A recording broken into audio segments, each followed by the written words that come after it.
പുതിയ ഇന്ത്യ ഭീകരതയ്ക്കെതിരെ ശക്തമായി പ്രതികരിക്കുക മാത്രമല്ല ആരുടെയും ആണവ ഭീഷണികളെ ഭയപ്പെടുന്നില്ല എന്നതിന്റെ തെളിവാണെന്ന് പ്രധാനമന്ത്രി നരേന്ദ്രമോദി.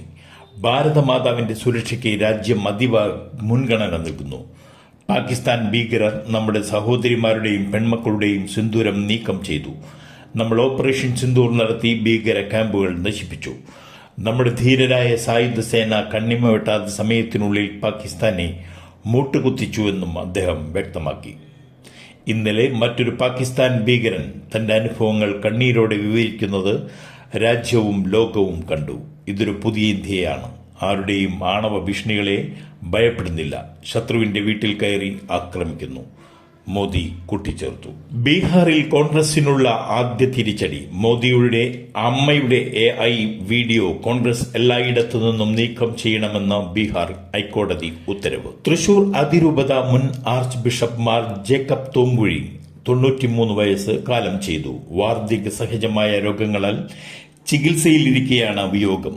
ക്രിസ്തുദാസി സന്യാസി സമൂഹത്തിന്റെ സ്ഥാപക പിതാവാണ്. മാനന്തവാടി രൂപതയുടെ ആദ്യ ബിഷപ്പും താമരശ്ശേരി രൂപതയുടെ രണ്ടാമത്തെ ബിഷപ്പുമാണ്. തൃശൂർ സീറോ മലബാർ കാത്തോലിക്ക അതിരൂപതയുടെ രണ്ടാമത്തെ മെത്രോപൊലിത്തൻ ആർച്ച് ബിഷപ്പ് എന്നീ നിലകളിൽ പ്രവർത്തിച്ചിട്ടുണ്ട്. 2007 മാർച്ച് 18 ആർച്ച് ബിഷപ്പ് സ്ഥാനത്ത് നിന്നും അദ്ദേഹം വിരമിച്ചത്. പിന്നാലെ കാച്ചേരിയിലെ മൈനർ സെമിനാരിയിൽ വിശ്രമ ജീവിതം നയിക്കുകയായിരുന്നു. കോട്ടയം ജില്ലയിലെ പാല വിളക്കുമാടത്ത് കർഷക ദമ്പതികളായ കുര്യന്റെയും റോസയുടെയും മകനാണ്. 1930 ഡിസംബർ 13 ജനനം. കുടുംബം പിന്നീട് കോഴിക്കോട് തിരുവമ്പാടിയിലേക്ക് കുടിയേറി താമസിക്കുകയായിരുന്നു. കാറിടിച്ച് പരിക്കേറ്റ മാധ്യമ പ്രവർത്തകൻ മരിച്ചു. സിറാജ് ദിനപത്രം സബ് എഡിറ്റർ കണ്ണൂർ മുണ്ടേരി ചാപ്പയിലെ അബ്ദുറഹീമിന്റെ മകൻ ജാഫർ അബ്ദുറഹീമാണ് മരണപ്പെട്ടത്. കഴിഞ്ഞ വെള്ളിയാഴ്ച രാത്രി 8 ഡ്യൂട്ടി കഴിഞ്ഞ് സിറാജ് ദിനപത്രത്തിന്റെ കോഴിക്കോട് ഓഫീസിന് മുന്നിലെ നടപ്പാതയിലൂടെ നടന്നു പോകവെ കാർ ഇടിച്ച് തെറിപ്പിക്കുകയായിരുന്നു. ഗുരുതരമായി പരിക്കേറ്റ് കോഴിക്കോട് ആസ്റ്റർ മിംസ് ആശുപത്രിയിൽ ചികിത്സയിലായിരുന്നു. കർണാടകയിലെ വിജയപുര ജില്ലയിൽ മാനേജരെയും മറ്റു ജീവനക്കാരെയും കെട്ടിയിട്ട് ബാങ്കിൽ നിന്ന് 8 കോടി രൂപയും 50 കിലോ സ്വർണവും കൊള്ളയടിച്ച അന്വേഷണം ഊർജിതം. അതേസമയം പ്രതികൾ സഞ്ചരിച്ച സംഘത്തിനായിരുന്ന കാർ മഹാരാഷ്ട്രയിലെ സോരുലാപൂരിൽ നിന്നും കണ്ടെത്തി. ആട്ടിൻകൂട്ടത്തെ ഇടിച്ചതിനെ തുടർന്നുണ്ടായ തർക്കത്തിനൊടുവിൽ മോഷ്ടാക്കൾ കാറും സ്വർണത്തിൽ ഒരു പങ്കും ഉപേക്ഷിച്ച് കടന്നുകളയുകയായിരുന്നു.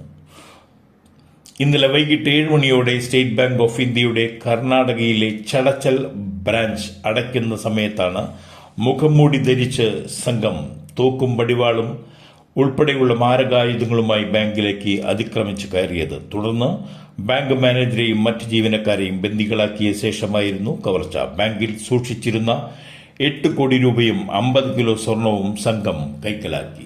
ഭർത്താവുമായി വേർപിരിഞ്ഞു കഴിയുന്ന യുവതിയെ വാടക വീട്ടിൽ മരിച്ച നിലയിൽ കണ്ടെത്തി. ആലപ്പുഴ കാളാത്ത് ഗംഗ ലൈബ്രറിക്ക് സമീപം ഒളവപ്പറമ്പിൽ സൗമ്യ 35 വയസ്സിയാണ് ഇന്ന് പുലർച്ചെ മരിച്ച നിലയിൽ കണ്ടെത്തിയത്. ഭർത്താവുമായി വേർപിരിഞ്ഞ് കഴിയുന്ന സൗമ്യയ്ക്കൊപ്പം മാതാപിതാക്കളും 12 വയസ്സുകാരിയായ മകളും താമസിച്ചിരുന്നു. ശബരിമല സ്വർണ്ണപ്പാളി കേസിൽ നിർണായക ചോദ്യങ്ങളുമായി ഹൈക്കോടതി. സ്വർണ്ണപ്പാളികളുടെ ഭാരത്തിൽ കോടതി സംശയങ്ങൾ ഉന്നയിച്ചു. 4 കിലോ കുറഞ്ഞെന്ന് എങ്ങനെ എന്ന് കോടതി ചോദിച്ചു. 2019 എടുത്തുകൊണ്ടുപോയപ്പോൾ 42 കിലോ ഉണ്ടായിരുന്നു. തിരികെ കൊണ്ടുവന്നപ്പോൾ ഭാരം കുറഞ്ഞതായി കാണുന്നു. മഹസർ രേഖകൾ കോടതി പരിശോധിച്ചു. 2019 1.25 മാസം അത് കൈവശം വെച്ചപ്പോൾ 4 കിലോ കുറവ് മഹസറിലുണ്ട്. വിചിത്രമായ കാര്യമാണിതെന്ന് കോടതി നിരീക്ഷിച്ചു. 10 വർഷം കൊണ്ട് കേരള പോലീസ് സംവിധാനം തകർന്നുവെന്ന് രമേശ് ചെന്നിത്തല. പോലീസ് പാർട്ടിക്കാരുടെ ഏറാമൂലികളായി മാറി. മുൻപ് മികച്ച സേന ആയിരുന്നു. പാവങ്ങൾക്ക് പോലീസ് സ്റ്റേഷനിൽ നീതിയില്ല. സുജിത്തിനെ മർദ്ദിച്ച പോലീസുകാരെ സർവീസിൽ നിന്നും നീക്കം ചെയ്യണമെന്നും രമേശ് ചെന്നിത്തല പറഞ്ഞു. പ്രൗഡ് കേരളയുടെ ആഭിമുഖ്യത്തിൽ തൃശൂരിൽ സംഘടിപ്പിച്ച ലഹരിക്കെതിരെയുള്ള കൂട്ടനടത്തത്തിൽ പങ്കെടുത്ത് സംസാരിക്കുകയായിരുന്നു രമേശ് ചെന്നിത്തല. ഇതുപോലൊരാൾക്ക് എങ്ങനെയാണ് നിങ്ങൾ ജാമ്യം നൽകുന്നത്? ജയ ഷെട്ടി വധക്കേസിൽ അധോലോക നേതാവ് ഛോട്ടാ രാജന്റെ ജാമ്യം റദ്ദാക്കി സുപ്രീം കോടതി.